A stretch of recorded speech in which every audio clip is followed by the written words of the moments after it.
Bueno, hola, te voy a presentar ahora en este video un libro que es una verdadera joyita. Es este libro de acá, se llama La Herradura Dorada de Terence Robertson. Es un libro de la editorial MC, o por lo menos yo tengo esta edición. Es del año 1978, o sea que ya tiene sus añitos el libro.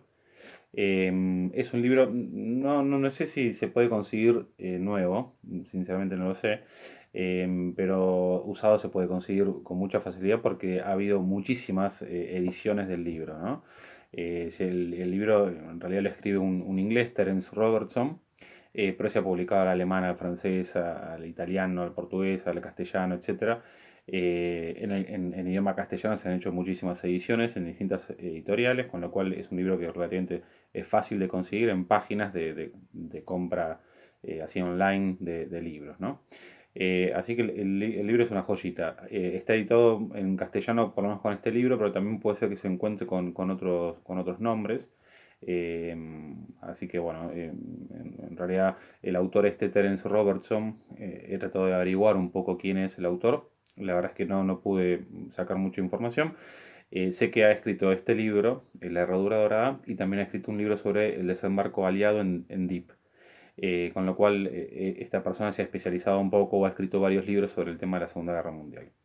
Bien, ¿de qué trata el libro este? Habla sobre una persona llamada Otto Kretschmer, que es un alemán, el comandante de un submarino alemán durante la Segunda Guerra Mundial. Eh, eh, ¿Quién es Otto Kretschmer? El almirante inglés Sir George Creasy, o Creasy, que es justamente el que hace el prólogo del libro.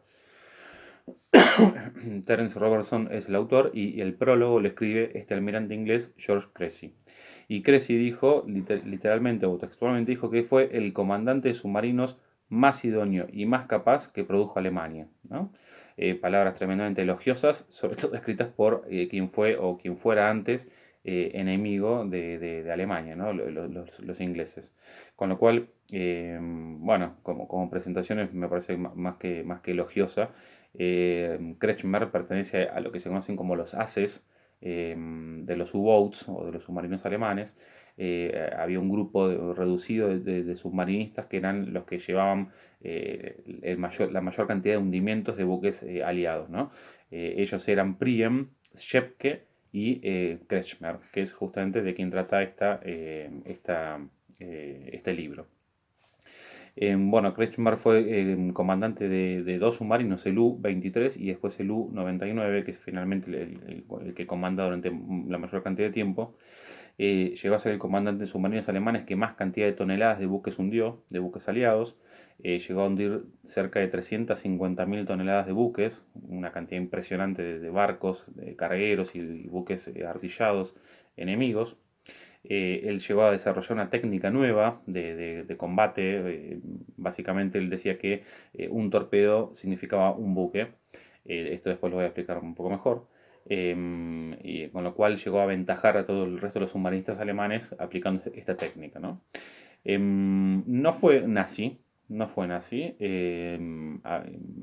simplemente fue un patriota alemán que peleó por su nación.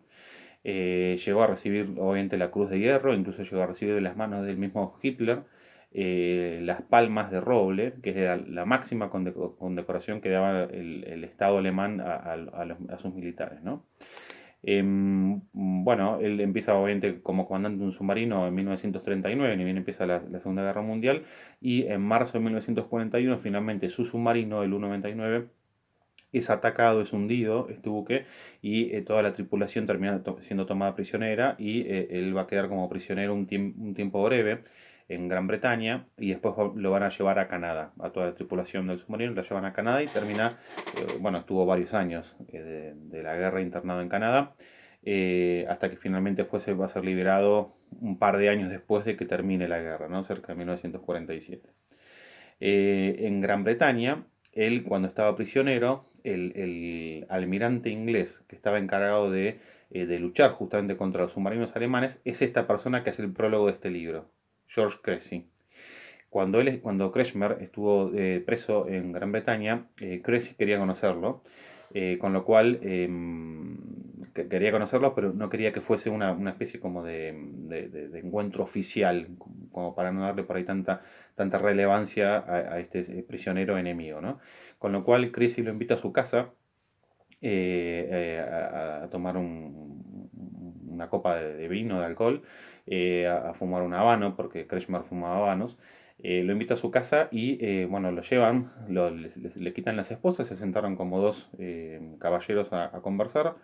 A todo esto es una anécdota muy linda, estuvieron hablando 2 horas enteras de la guerra submarina, etcétera. Y la esposa de Cressy estaba en una habitación de su casa, pensando que en cualquier momento iba a escuchar algún ruido porque Kretschmer lo iba a matar a su marido. Bueno, obviamente que no pasó absolutamente nada. Kretschmer era realmente un caballero. De eso también ahora les voy a contar algunas anécdotas. Era un caballero, terminó la reunión. Después al final la mujer pudo conocerlo, a Kretschmer. Así que bueno, eso fue sin ningún inconveniente, ¿no? Les voy a leer una cita breve de Churchill que dice lo siguiente.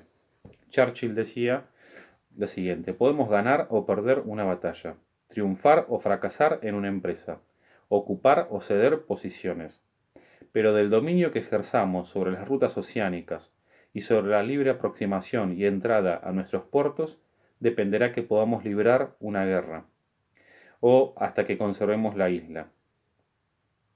Lo único que llegó a asustarme durante la guerra fue el peligro de los submarinos alemanes, ¿no? Lo único que llegó a asustarme durante la guerra fue el peligro de los submarinos alemanes. Esto decía Churchill, ¿no? ¿Por qué? Porque y acá se ve el pizarrón, acá dibujé en el pizarrón algo muy sencillito, el mapa de lo que es el Océano Atlántico o las costas del Océano Atlántico en Europa. Esta es la costa de Francia, acá estaría Bélgica, Holanda, Dinamarca, Noruega, y estas son la isla de Gran Bretaña e Irlanda, ¿no? Toda esta costa atlántica estaba ocupada por los alemanes, con lo cual Alemania le había puesto un cerco, por así decirlo, en Europa a Gran Bretaña. ¿Cuál era la idea de los alemanes? Como no habían podido conquistar las Islas Británicas u ocupar las Islas Británicas, la idea de los alemanes era establecer una especie de cerco, por así decirlo, con los submarinos, rodear a Inglaterra, a Gran Bretaña, y ahorcarla económicamente. La idea de Doenitz, que era el almirante encargado justamente de la flota submarina, acá tengo las memorias de Doenitz, que en algún momento también las voy a presentar más adelante porque las tengo que releer. La idea de Doenitz era producir un cerco que la ahogara, sí, que la destruyera económicamente a Gran Bretaña. ¿Cuál era la idea de Doenitz? ¿Cómo lograr esto? Él pedía aproximadamente unos 300 submarinos alemanes, voy a poner por acá, unos 300 submarinos alemanes, para lograr este cometido. Obviamente Alemania nunca llegó a tener esa cifra de submarinos, no de forma simultánea por lo menos. ¿Por qué 300 pedía Doenitz? Porque él decía que aproximadamente iba a haber 100 submarinos buscando convoys de barcos de transporte o atacando a los buques de transporte enemigos, otros 100 submarinos que iban a estar yendo o volviendo de la zona de ataque, de la zona de guerra, diríamos, iban a estar yendo, volviendo reaprovisionarse a territorio alemán o ocupado por Alemania, y otros 100 submarinos que seguramente estarían siendo reparados con defectos o que habían sido atacados y había que cambiarle piezas, etcétera, ¿no? Alemania nunca llegó a tener estos 300 submarinos, ¿no? De hecho, en realidad siempre tuvo bastante menos. ¿Cuál es el valor o la astucia que tuvo Kretschmer? La forma de ataque de los submarinos, esto que dibujé acá, sería un convoy de barcos. Los rojos eran los barcos mercantes. Normalmente los barcos más grandes, los más importantes, los petroleros, etcétera, eran los que estaban en el medio. Afuera del convoy se ponían los menos importantes y todo el convoy era protegido por estos puntos azules que eran destructores, digamos, buques que justamente tenían la función de pelear en contra de los submarinos alemanes. Los destructores iban muy por afuera del convoy como para protegerlo, por así decirlo, del ataque de los submarinos. Normalmente la técnica que tenían los alemanes era acercarse al convoy a una profundidad de periscopio y disparar 3 torpedos por cada buque. Diríamos que el submarino se acercaba y disparaba los 3 torpedos en un cierto ángulo, ¿no? Así en un cierto ángulo, como para asegurarse que los 3 torpedos fuesen hasta el buque y que alguno de los 3 le pegase al buque, ¿no? Como para hundirlo. Kretschmer lo que decía es que esto era un desperdicio de recursos y de tiempo y de material, con lo cual él empezó a idear una nueva técnica de ataque, que era cuál, la siguiente. Perseguir durante todo el tiempo que hiciera falta el convoy, durante un día, 2 días, etcétera, esperar a una noche que fuese perfecta para meterse dentro del convoy. Una noche perfecta tenía que ser una noche en la cual no haya luna, o si había luna que esté muy nublado, como para que no se pudiese ver la silueta del submarino. Meterse por dentro del convoy, hay que pensar que los submarinos eran bastante chicos y, bueno, frente a la inmensidad del océano y los buques que navegaban justamente con las luces apagadas, etcétera, no era tampoco tan fácil descubrirlo. Meterse dentro del convoy y una vez que el buque, que el submarino esté dentro del convoy, empezar a disparar, empezar a elegir los buques que iba a hundir a una distancia muy corta. Por ahí hubo casos en los cuales disparaba 500 metros, 800 metros, con lo cual el tiro era seguro. Entonces ahí sí que cobraba sentido lo que él decía. Un torpedo, un buque. Entonces una vez que estaba dentro del convoy, empezaba a disparar a todos los buques, a los más importantes, a los que eran más valiosos, a los que tenían mayor capacidad de carga, etcétera. Mientras que los destructores escolta obviamente se volvían totalmente locos buscando el submarino, pensando que estaba fuera del anillo defensivo, cuando en realidad el submarino estaba adentro, ¿no? Así que bueno, esa técnica es la que emplea Kretschmer, le dio muchos resultados porque llegó a hundir una cantidad impresionante de barcos enemigos, ¿no? Kretschmer fue un oficial alemán, fue un profundo caballero. Él, cada buque que hundía, después se acercaba con el submarino para tratar de ayudar a la tripulación. Hubo muchísimos casos en los cuales, por ejemplo, le daba mantas, les daba alcohol para mantener la temperatura corporal, les daba comida a los sobrevivientes, o incluso les decía naveguen para tal dirección que ahí van a encontrar tierra más fácilmente, etcétera, o una ruta marítima y demás, ¿no? Con lo cual, todos los buques que él hundió, que fueron muchos, la tripulación recuerda siempre a este submarinista alemán que era tan caballero en la desgracia que tenían los aliados, ¿no? Les voy a leer ahora un relato muy breve. En la página 171 hay algo muy gracioso de esto de la cantidad de submarinos que yo les decía que Doenitz había soñado tener una flota de 300 submarinos y en realidad eso era algo que nunca se llegó a tener, ¿no? De hecho, en realidad la cantidad de submarinos alemanes que había en servicio al mismo tiempo eran muy chiquitos, ¿no? En la página 171 está el siguiente relato. Dice, esa mañana habían partido de Kiel rumbo a sus respectivos destinos en Lorient 4 guardiamarinas. Pero al transbordar en Hamburgo, Volkmar Koenig, rubio muchacho de 18 años, que estaba orgulloso de que lo hubieran aceptado en la fuerza de submarinos, perdió de vista a sus 3 compañeros y también el tren. El resultado fue que llegó a Lorient con bastante retraso. Lorient era el puerto francés, yo había marcado acá con un puntito rojo, el puerto en territorio francés que estaba ocupado por Alemania, ¿no? Y esa era la base de los submarinos en el Atlántico. Eh, El resultado fue que llegó a Loren con bastante retraso para enterarse de que su ausencia había desatado un torrente de malas palabras en el cuartel general. Koenig había estado destinado al U-47, el submarino de Priem, pero el U-47 había salido de maniobras esa tarde, con otro guardia marina en su lugar. Entonces le ordenaron presentarse a bordo del U-99, el submarino de Kretschmer. Ya en el muelle, Koenig encontró a Kretschmer junto al submarino atracado y saludándolo se dio a conocer. El comandante lo miró de pies a cabeza primero y después dijo en tono áspero: ¿Qué crees saber de submarinos? Aquel recibimiento dejó helado al guardiamarina, pues, pues sabiendo sabiendo Kretschmer estricto en materia de disciplina, también lo tenía por hombre razonable y uno de los mejores jefes de cuyos órdenes se podía servir. Ahora ya no estaba tan seguro de esto, ¿no? Nada, le responde este submarinista, este guardia marina Kretschmer, nada más que lo que me enseñaron en el curso para guardia marina, señor. Está bien, le responde Kretschmer, seguro que de entrada querrá decirme qué debemos hacer para ganar la guerra, pero descuide, pronto le sacaremos esas ínfulas. Kretschmer se alejó y Koenig subió a bordo, donde el guardia marina más antiguo, bueno, lo recibió con la pregunta: ¿viste al comandante? Sí. Y me dio, y no me dio lo... Ay, perdón, tengo tan poca luz. Ahí está. Sí, y no me dio lo que se dice la bienvenida. Va, olvídalo.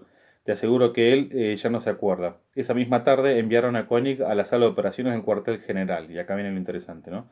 A verificar la posición de todos los demás submarinos en el Atlántico Norte antes de zarpar. El oficial de guardia lo condujo hasta el gran mapa donde pequeños alfileres representaban a los submarinos alemanes. Koenig lo contempló boquiabierto.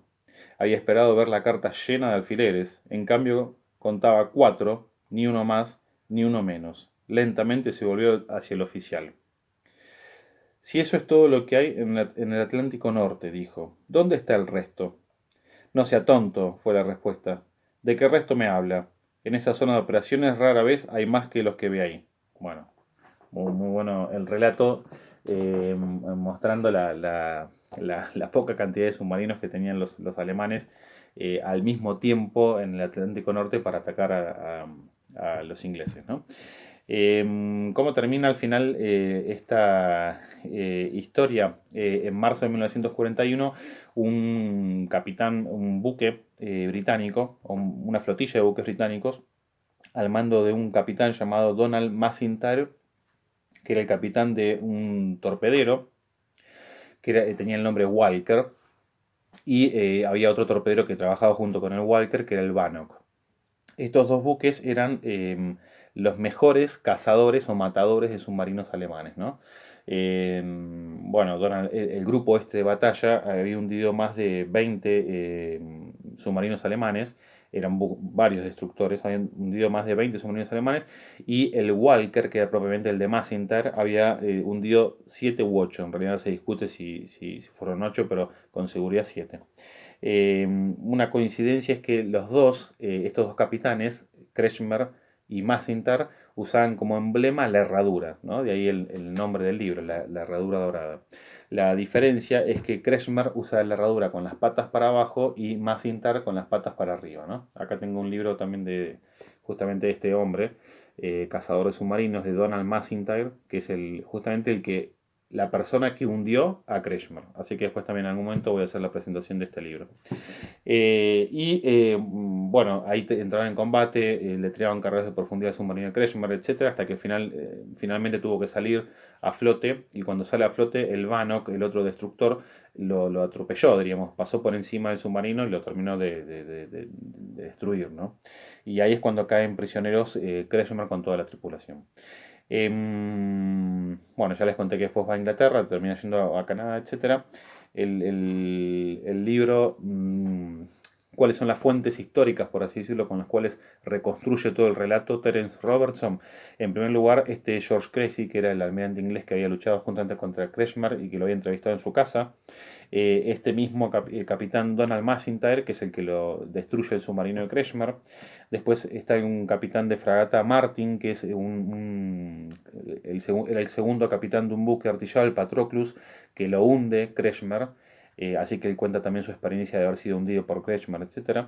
El coronel James Reynolds Bache, que era el jefe del campamento de prisioneros en Grisdale, donde estuvo prisionero Kretschmer. Bueno, el mismo Kretschmer va a ser entrevistado o va a ser consultado para poder escribir este libro. Hay que aclarar que Kretschmer nunca fue visto como un héroe, no quería que se lo tomara como un héroe. De hecho, Goebbels, el ministro de propaganda del Tercer Reich, todo el tiempo buscaba justamente que él se prestara, por así decirlo, para firmar libros, para hacer toda clase de propagandas, etcétera, y él no quería saber absolutamente nada. Esto no solamente durante la guerra, sino que incluso una vez que termina la guerra tampoco quería ser tomado como un héroe, que se escribieran biografías o memorias de él, etcétera. De hecho, en realidad, él termina accediendo a colaborar con la publicación de este libro, de La Herradura Dorada de Robertson, cuando Robertson le asegura de que el libro lo va a escribir, pero que va a tratar de ser lo más fiel posible respecto a todas las experiencias que había vivido este submarino alemán o esta tripulación alemana, y tratar de ser lo más fiel posible a los hechos. Entonces, bueno, ahí al final el Kretschmer terminó accediendo, ¿no? Después también este Volkmar Koenig, este guardia marina que llegó tarde al submarino y lo terminan destinando con Kretschmer en el U-99. Kassel, que es el suboficial principal y el radiotelegrafista del U-99, y después otro tripulante, Klassen. Así que hay un montón de personas que estuvieron a las órdenes de Kretschmer o que pelearon en contra de Kretschmer, que colaboran para reconstruir el relato de lo que es el libro, ¿no? Y les leo un último relato, que es el juicio, por así decirlo, que le hacen a Kretschmer antes de liberarlo, cuando era prisionero, antes de dejarlo en libertad. Voy a volver a ponerme la luz para acá. Dice, esto es el tribunal inglés que lo juzga a Kretschmer en 1947, cuando ya había terminado la guerra, obviamente, antes de dejarlo en libertad, digamos, ¿no? Para que pueda justamente dejar Inglaterra y ir a vivir a Alemania. Dice, la guerra ha terminado, capitán Kretschmer, y ninguna objeción política se opone a que quede en libertad. En ese caso tendría que comparecer ante otro tribunal. Pero usted nos ha resultado un enemigo activo y terco como pocos, y es nuestro deber advertirle que si viola nuestra ley de ocupación, se hará pasible a castigos severos. En su foja no hemos encontrado nada reprochable. Por consiguiente, desde este momento queda usted en libertad de regresar a su patria. Solo tendrá que esperar aquí el tiempo necesario para que termine de llenar sus papeles. Como sabrá, la vida en Alemania no es fácil. Tal vez después de 6 años de cautiverio, le sea difícil adaptarse a ello. Pero nosotros le deseamos buena suerte en el destino que elija, sea cual fuese. Bueno, tremendas palabras de un enemigo, ¿no? Primero, no encontramos nada reprochable en contra de usted. Y segundo, le deseamos suerte, sea el destino que usted elija, ¿no? Estas palabras y este libro, en definitiva, esta suerte de biografía o de historia sobre este comandante alemán de submarinos, escrita por británicos que reconocen su valor y su arrojo, realmente es tremendamente interesante, ¿no? Respecto a la lectura, el libro se lee solo, prácticamente, porque es un libro que es súper ameno, de una lectura muy ágil, muy entretenida. No tiene el aparato erudito de citas bibliográficas, ni mucho menos. Es más como una especie de historia novelada, o casi como se podría leer como una novela perfectamente, pero con un rigor histórico y un apego a los hechos muy grande, ¿no? Así que el libro es tremendamente recomendable. Yo le pondré el pulgar para arriba porque es una lectura que no tiene desperdicio. Y la verdad que me parece que como relato histórico de las aventuras de un capitán de submarinos alemán de la Segunda Guerra Mundial, el libro es un 10. Así que es súper recomendable, la primera lectura que les recomiendo sobre historia en general europea del siglo XX. Espero que les haya gustado.